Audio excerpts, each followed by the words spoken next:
अस्सलाम वालेकुम स्टूडेंट्स, मैं अब्दुर्रहमान सर आज आप लोगों के लिए 12th स्टैंडर्ड की इंग्लिश सब्जेक्ट की बुक से एक पोएम लेकर हाज़िर हुआ हूँ। तो पोएम पढ़ने से पहले आप लोग ये फ़ोटोज़ देख लीजिए। ये फ़ोटोज़ में आपको दिख रहा है कुछ वीवर्स वीव कर रहे हैं, मतलब कपड़े बना रहे हैं, कपड़े बुन रहे हैं। और ये सारे जो मशीनें दिख रहे हैं आपको, इसको लूम कहा जाता है और पावर लूम भी कहते हैं इसको। इसमें चरखे का भी यूज़ होता है। देखिए ये चरखा जो गांधी जी यूज़ करते थे। तो इस तरीके से मतलब कपड़े बनते हैं और उसमें बहुत सारे धागे लगते हैं। आपको दिख रहा होगा ये सब धागे लगे हुए हैं। अगर आपको ये लाइव देखना है, महाराष्ट्र में ज़िला भिवंडी है, वो भिवंडी में आप लोग जाके देख सकते हो। बहुत सारे लूम वहाँ पावर लूम आपको दिखेंगे और उसमें सब कपड़े बुने जाते हैं, यानी कपड़े वीव किए जाते हैं। तो चलो अब हम अपने टॉपिक को स्टार्ट करते। स्टार्ट करने से पहले हम इस पोएम के पोएट के बारे में जानना चाहते हैं, या पोएट के बारे में थोड़ी जानकारी लेंगे। तो पोएट का नाम है सरोजिनी नायडू। थोड़ा उसके बैकग्राउंड को देख लेते हैं, चलते हैं। सरोजिनी नायडू का जन्म 1879 में हुआ और उनका देहांत 1949 में हुआ, यानी आज़ादी के जस्ट 2 ईयर्स बाद। मतलब ये कि वो अंग्रेज़ों का दौर, जब हमारे यहाँ ब्रिटिश गवर्नमेंट थी, ब्रिटिश हुकूमत थी, तब वो देख चुके हैं वो सारी चीज़ें और आज़ादी में मतलब हिस्सा ले चुके होंगे। फ्रीडम फाइटर है हमारे। तो पहले कैसा होता था कि औरतों को मतलब ज़्यादा फ्रीडम नहीं दिया जाता था। आज़ादी हमारे हिंदुस्तान में औरतों को मतलब तालीम हासिल करने की परमिशन नहीं थी। वो एजुकेशन नहीं ले सकते थे, स्कूल नहीं जा सकते थे, जल्दी शादी करा दी जाती थी। घर के मामलात में भी औरतों को बोलने की परमिशन नहीं थे। मतलब बोलते हैं ना कि एकदम पैर की जूती समझते थे, ऐसा कहते हैं। और कहीं कहीं तो ऐसा भी रिवाज था, सती का रस्म जिसे कहते हैं, कि अगर हस्बैंड का डेथ हो जाए तो उसके साथ साथ उसकी चिता में लेडीज़ को भी, यानी उसके औरत को भी है जला दिया जाता था, बीवी को मतलब। तो ये सारे दौर उन्होंने देखे सरोजिनी नायडू ने, और बहुत ज़्यादा मतलब उन्होंने स्ट्रगल किया अपनी लाइफ में। देखो ऐसे टाइम में भी वो इतने पढ़ लिख लिए, ग्रेजुएट हुए और मतलब इतने बड़े पोएट भी बने और स्टोरीज़ वगैरह भी लिखी है उन्होंने। आज़ाद भारत की फ़र्स्ट गवर्नर भी, लेडी गवर्नर, वो भी वुमेन गवर्नर वो रह चुके हैं सरोजिनी नायडू। अब बात करते हैं इस पोएम की। तो पोएम में वो मतलब वीवर्स के बारे में, इंडिया के वीवर्स के बारे में बताए हैं और 3 टाइम के वीवर्स के बारे में बताए हैं। मतलब पैदाइशी, फिर मिडल एज मतलब शादी का टाइम, और फिर डेथ का टाइम। बहुत ही अच्छे से उन्होंने बताया। तो चलिए अब हम लोग पोएम को पढ़कर लाइन बाय लाइन और उसको फिर समझते हैं। चलते हैं पोएम की तरफ, स्टार्ट करते हैं। First stanza. Weavers weaving at break of day, why do you weave a garment so gay, blue as the wing of halcyon wild, we weave the robes of a new born child. तो first stanza में सरोजिनी नायडू क्या कहते हैं कि viewers जो है वो weaving कर रहे हैं ब्रेक ऑफ अ डे के तरफ टाइम, मतलब मॉर्निंग में, सुबह सुबह जब दिन निकलता है।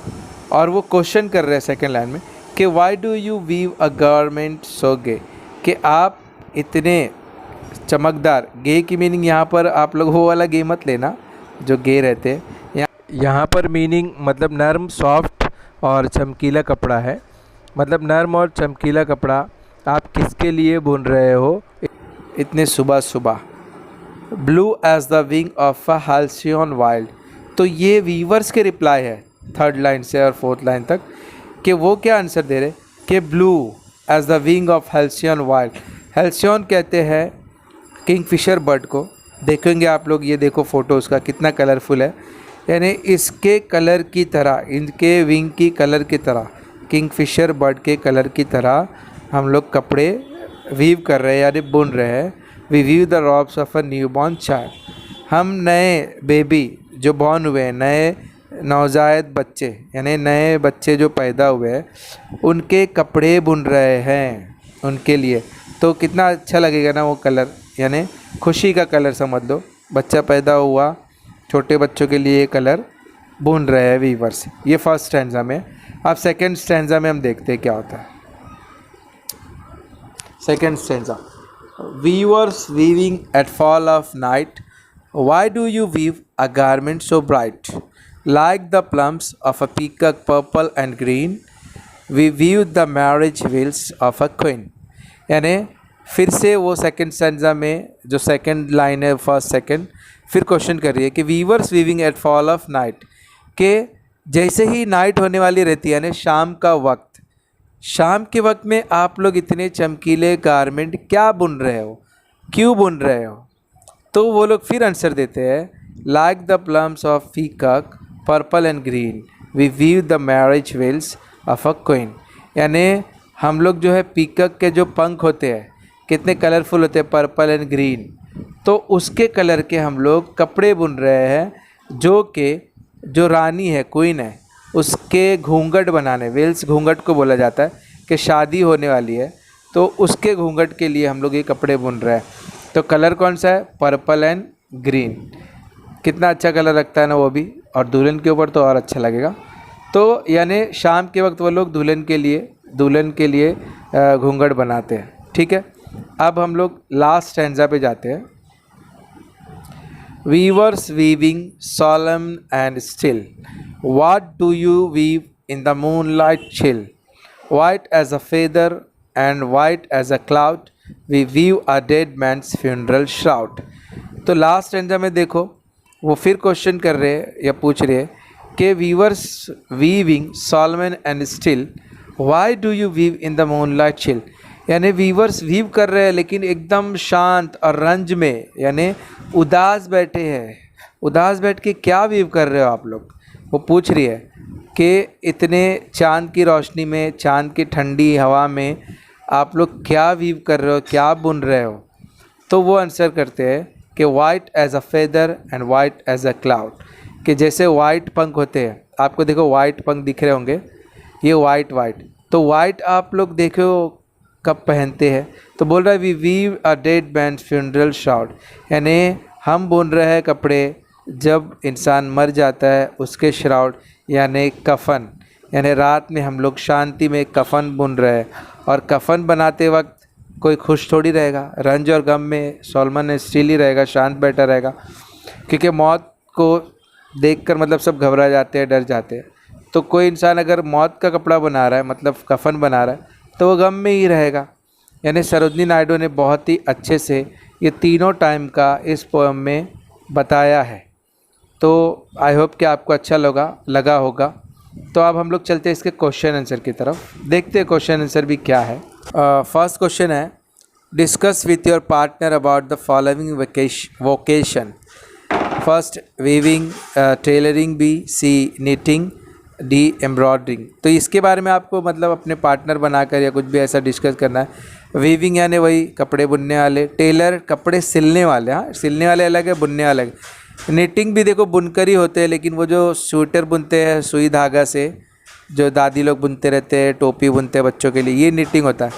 और डी एम्ब्रॉयडरिंग, एम्ब्रॉयडरिंग पता है आपको, मशीन से करते हैं, जरी के काम टाइप, बहुत ही अच्छा गोल्डन कलर या बहुत सारे कलर्स के मशीन से फास्ट किया जाता है कपड़ों पर, ख़ास करके शादी के जोड़ों, शरारा, ये सब पे डिज़ाइन जो होते हैं। उसके बाद सेकंड क्वेश्चन देखते हैं, सेकंड ए का second, discuss the various products made by the viewers in the poem.